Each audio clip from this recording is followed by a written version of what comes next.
السلام علیکم، میں ڈاکٹر ثاقب یونان سے، اور 11 اپریل کے اہم واقعات۔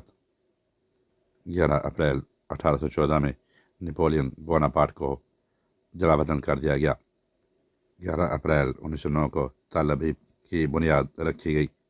11 اپریل 2006 میں ایران کے صدر احمد نژاد نے یورینیم کی افزودگی میں کامیابی کا اعلان کیا۔ 11 اپریل 1984 میں چینی فوجیوں نے ویتنام پر حملہ کیا۔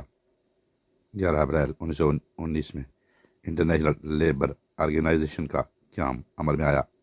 11 اپریل 1290 میں بادشاہ معز الدین کو قتل کر دیا گیا۔ 11 اپریل 2003 کو پاکستان نے 12ویں شارجہ کپ کو جیتا۔ 11 اپریل 2008 میں سویڈن میں سائنسدانوں نے 8000 سالہ